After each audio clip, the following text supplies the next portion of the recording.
tarde, brutaiada! Sejam bem-vindos a mais um vídeo do Bruto do Delphi. Nesse vídeo nós vamos tratar do pacotão de iniciantes com estruturas de repetição. Isso mesmo, estruturas de repetição. Estruturas de repetição. Estruturas de repetição. Editor, repete a vinheta. Grady. 8h49. Repita a hora certa. Aliás, 9h49. Tomou, hein? Acontece. Essa eu nunca tinha visto. Repita a hora certa. Adorei. Depois os dois saem abraçados e tal.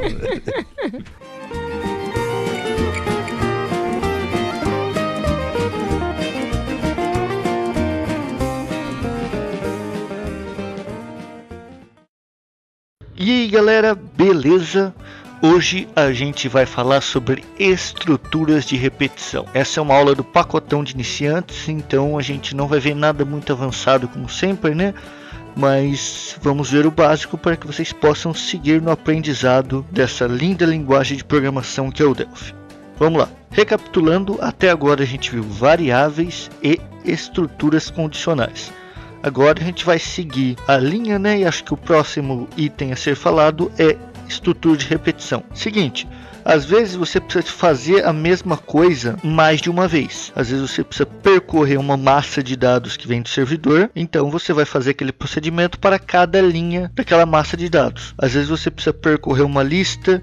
Às vezes você precisa fazer algum exercício matemático que precisa de repetição.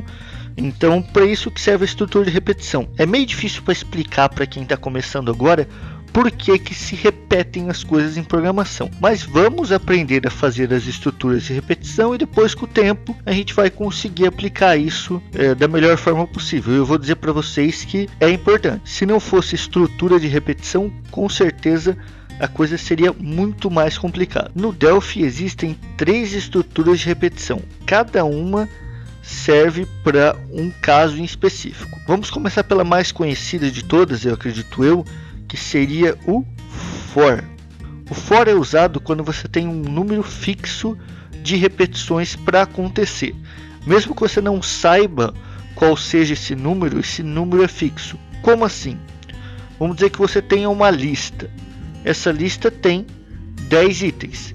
Então, você sabe que você vai ter que andar 10 vezes. O compilador vai conseguir saber, no momento que ele inicia a repetição, quantas repetições ele vai ter que fazer. Então, assim, talvez você não saiba quantos itens tem na lista, mas no momento que você começar a repetição, você já vai saber, né? Então, pode ser uma variável. O final da repetição, o começo da repetição, tudo pode ser variável. Mas no caso do for, quando você inicia, você já sabe quantas serão. Então vamos fazer um pequeno exemplo aqui. Eu vou criar uma lista, um listbox é mais legal. Criar um listbox aqui e vou criar do lado aqui um memo e eu vou passar as coisas do listbox para o memo, usando estruturas de repetição. Então vamos lá. Deixa eu incluir aqui uns itens. Itens aqui. Então, item 1, item 2, item 3, Alan, item 5, Tiago, item 6, Viviane, item... Não é item 6 aqui, né? 3, 4, 5, 6, item 7, Viviane, item 8, Nicolas. Então aqui a gente tem 9 itens. Então, item 10, só para fechar. Do 1 ao 10. Beleza? Então vamos lá. Por fora a gente precisa de uma variável de controle. Então, vamos declarar a variável que ele diz para a gente que é i. Para você que está estudando isso na faculdade, no curso técnico ou em algum outro lugar, variável de repetição dessas estruturas de repetição, não sei porque a gente costuma usar i. Ninguém nunca me explicou, tá ligado? Usa i, depois do i você usa j, depois do j você usa k. mas pode ser qualquer coisa. Para seguir o padrão, vamos começar a usar i. I inicia-se com 0, então de i começando com 0 até o que? listbox1.itens.count, que é a contagem de itens do listbox. Então aqui vai me retornar 10, tem 10 itens. Então de i começando em 0 até a contagem dos itens do listbox menos 1, faça. Aí você me... Por que 0 e por que menos 1? Vamos lá. 0 porque a maior parte dos índices, sejam arrays, listas, dicionários, começa do índice 0. Então a primeira posição é a 0. O primeiro item, aquele que está escrito item 1 aqui, o índice dele na lista de itens é 0. Por quê? Não tenho a mínima ideia. Começou assim, todo mundo faz assim, então a gente segue assim. É assim e pronto. Claro, deve ter algum motivo, mas foge do escopo e ficaria muito mais complicado eu te explicar isso. Então, de 0 até listbox1.itens.count menos 1. Por que menos 1? O listbox.itens.count vai me retornar 10. E 10 é a quantidade de itens, mas o último índice é o 9. O último índice é o 9 porque a gente começou do 0. Tem 10 itens. 0 é a posição 1, 1 é a posição 2, 2 é a posição 3, até que a gente chega no 9, que é o 10º item. Beleza? Então, estamos entendidos? Começando no 0 até a contagem de itens menos 1. Lembrando que se você tiver uma array especial que começa no 1, então é de 1 até quantos itens tiver na sua array. Mas beleza. Então aqui dentro desse begin, desse end, ele vai rodar quantas vezes ele precisar rodar. Então ele vai rodar, no nosso caso, 10 vezes. Aqui a gente já tem uma particularidade do for. Se em algum momento aqui dentro a gente adicionar mais um item no listbox, ele não vai levar em consideração. Por quê? Ele já avaliou essa expressão, então ele já contou e já fez menos 1. Então já está fixo lá dentro dele 9. Se a gente adicionar mais um, o count vai mudar, mas ele não vai refazer isso daqui. Eu vou mostrar para vocês daqui a pouco. Mas vamos adicionar aqui lines.add listbox item 1.itens na posição i. Porque o i ele vai mudando de valor. Ele começa com 0 na primeira interação, depois ele vai para 1, depois ele vai para 2, para 3. Então o valor de i está sendo alterado a cada volta que ele passa dentro desse for. Lembrando, como todo comando do Delphi, se você tem uma linha só, você não precisa de begin e de end. Eu nem sei porque que eu coloquei aqui. Vamos testar? Vamos testar.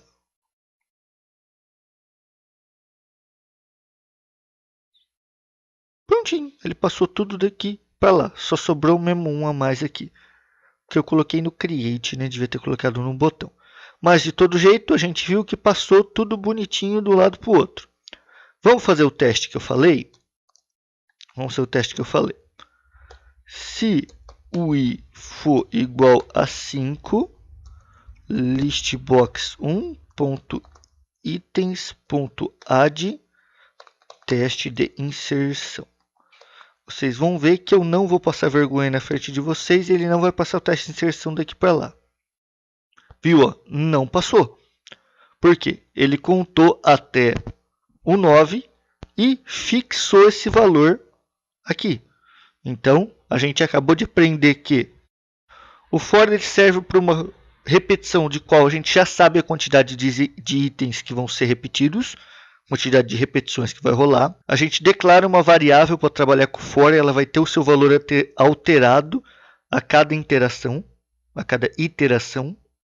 A gente declara uma variável para trabalhar com o for, e essa variável vai ter o seu valor alterado a cada iteração, a cada repetição.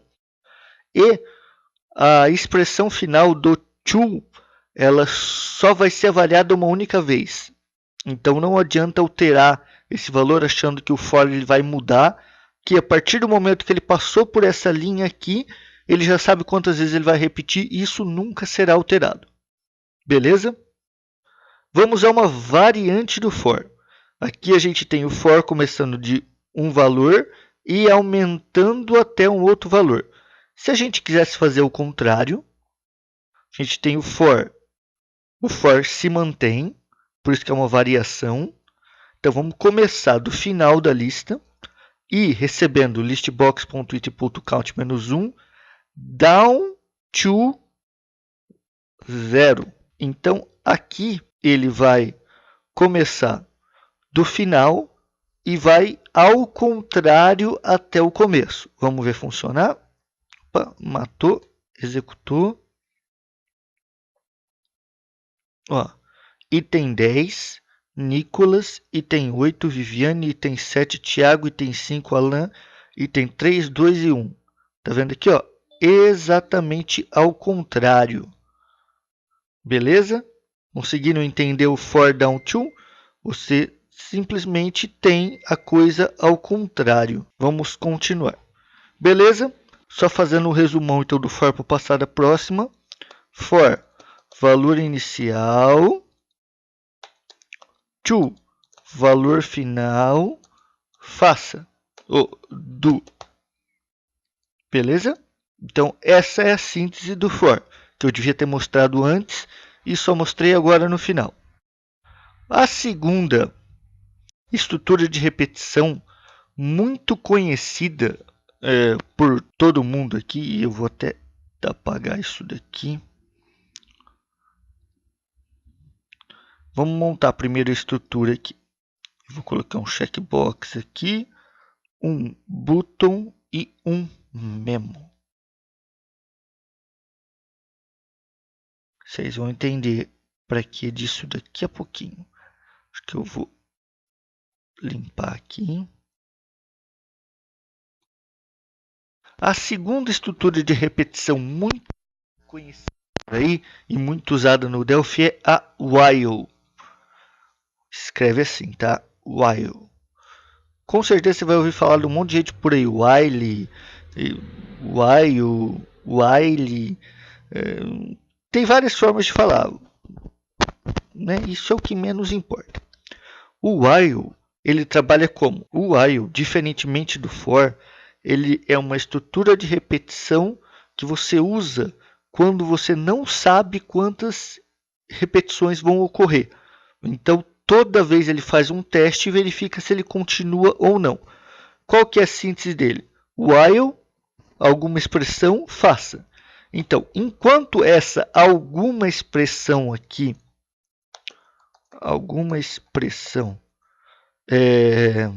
ser verdade, avaliar como true, ele vai continuar fazendo essa estrutura de repetição.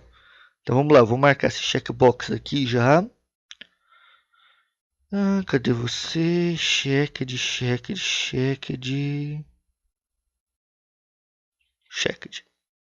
Tá, enquanto o checkbox 1.checked faça memo 1.lines.add handle.toString. Então ele vai pegar um valor aleatório e vai adicionar. Vou fazer um sleep aqui de 200 milissegundos para ele não ficar inserindo aquele monte de coisa, e vou dar um process message para ele dar uma atualizadinha na tela. Então, enquanto eu não desmarcar o checkbox, quer dizer, enquanto o checkbox estiver marcado, ele vai adicionar um número aleatório no memo, vai esperar 200 milissegundos e vai processar as mensagens do Windows. Então aqui a gente não sabe quando eu vou desmarcar o checkbox. Então aí ele vai continuar rodando. Um número de repetições é desconhecido. Eu só vou colocar isso aqui no clique do botão. E vamos rodar.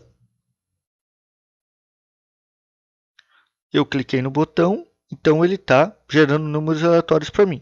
Assim que eu desmarco o checkbox, ele para. Então ele gerou aqui um ALPA de número e toda vez ele vai gerar diferente. Se eu clicar no botão, ele continua gerando aqui, ó. Não, ele não continua gerando porque o checkbox está desmarcado. Vamos marcar aqui, ó, ele continua gerando. Vamos esperar mais um pouco. Lá. Desmarquei, parou. Olha que lindeza. Então vocês entenderam? O while serve para repetir enquanto a gente não tem a mínima ideia de quantas repetições vou rolar. Então, se eu estou rodando uma lista, eu sei a quantidade de itens da lista. Mas se eu estou processando uma fila de mensagens de entrada, que vão entrando mensagens assim de tempo em tempo, eu tenho que continuar processando enquanto eu não chegar no fim da lista. O povo usa muito para processar dados de banco de dados, de query, de client dataset, while not client dataset 1.eof. Enquanto não for o fim da query, faça. Pode ser usado, é o mais comum. Você já vai, todo mundo já está acostumado com essa construção, mas normalmente no caso da query a gente já sabe quantos registros estão lá dentro. Então a gente poderia também usar o for. Mas questão de costume, eu uso o while por quando eu aprendi a programar me ensinaram assim, tá legal, tá funcionando. E agora, o while não precisa de uma variável de controle. Você pode criar uma variável e ir adicionando o valor dela aqui, quer ver? Ó, vamos fazer. E começa com 0. E recebe i mais 1. I ponto toString mais um tracinho mais. Vamos lá, de novo. 2, 3, 4, 5, 6, 7, 8, 9, 10. Parou no 29. Começou de novo. Parou no 6. Beleza? Beleza. Vamos para a última estrutura de repetição. Eu vou só apagar aqui o que eu vou fazer a mesma coisa. A última estrutura de repetição, ela não é muito conhecida. Na verdade, conhecida ela é que todo mundo aprende ela no curso técnico na faculdade, mas quase ninguém usa.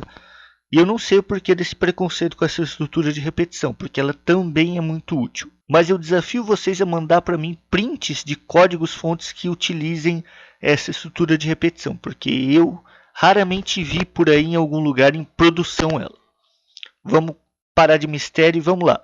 A estrutura de repetição que eu estou falando é repeat until. Repita até que. Você viu que ela é um pouco mais confusa. Enquanto tal coisa, faça, né? Que é o while. Para um valor até outro valor, faça. Enquanto alguma coisa, faça. E essa é repita até que alguma coisa ocorra. Então, vamos lá. Diferenças entre o while do e o repeat until. O while, ele checa a condição antes de executá-la. Então, se aqui for falso, ele nem vai entrar, ele nunca terá passado pelo bloco interno de repetição. Já o repeat, ele checa no final. Então, ele faz e verifica se ele pode repetir ou não. Então, para o while, você tem que setar a variável para ele passar sempre uma vez lá dentro. E lá dentro, você tem que controlar essa variável para saber se ele sai ou não. Já o repeat não. O repeat ele passa e só lá no final ele vai verificar. Então, como seria o nosso código aqui? Repita até que o checkbox 1.checked seja false. Ou, né, como ele é um true, já ele é um boolean, você pode dizer not checkbox 1.checked. Então, você vai repetir até que o checkbox esteja desmarcado, não esteja marcado. Vamos lá. Aqui eu posso só compilar. E vocês vão ver que o efeito é o mesmo. A não ser que eu faça assim. Opa, não morreu o processo. Eu desmarquei e cliquei no botão, ele rodou pelo menos uma vez. Se a gente tivesse o while aqui, ó, while checkbox 1.checked do begin e end. Deixa eu tacar isso daqui lá e comentar isso daqui.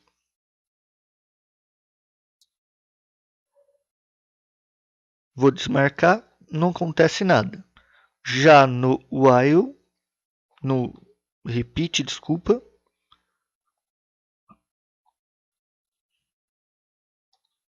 ele sempre vai acontecer pelo menos uma vez. Isso é bom? Não sei, depende do que você quer fazer, né?